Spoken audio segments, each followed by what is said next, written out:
Hey guys, this is my spoken word poem. I'm not recording my face because I don't want it on YouTube. I don't want my family to see it and get their feelings hurt and whatnot. So here we go. I remember the day that she told me that she smoked crack. The next day, I bought a shirt that said crack is whack and don't believe the pipe. When I was 19, my dad died. When I was 19, my brother was skin and bones with caved-in cheekbones. When I was 19, in a drunken fight, my mom said my stepdad was going to tell me that she smoked crack, but she wanted me to hear it from her first. Those were her exact words, which repeat over and over again inside my head. Part of me couldn't and wouldn't and didn't want to understand. But when I look back, it all made sense. All we had to eat was bread and cereal with no milk unless the church left food on the doorstep. All the nights I heard doors slamming and the pounding of footsteps.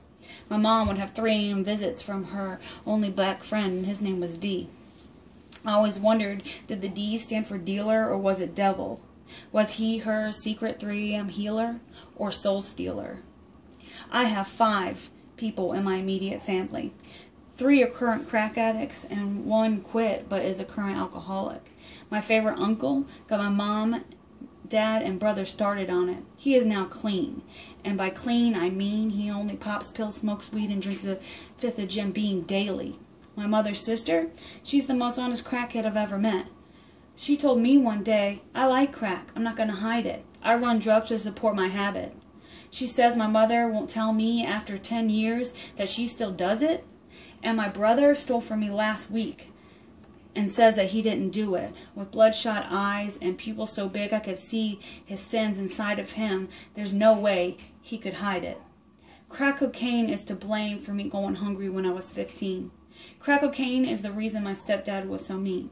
Crack cocaine is the reason I felt like my parents didn't care about me. One day, my brother threw a car window at my stepdad, and his ear was almost cut off. He didn't feel it. It was like crack cocaine had made him Superman and he could take anything. But for me, it was emotional kryptonite. Most nights, I will curl up in a ball and let the tears fall. I used to dream about what life would be like if they were all normal once and for all. If we didn't feel like growing up wasn't a free-for-all. I have flashbacks of my brother before the crack. I always had his back.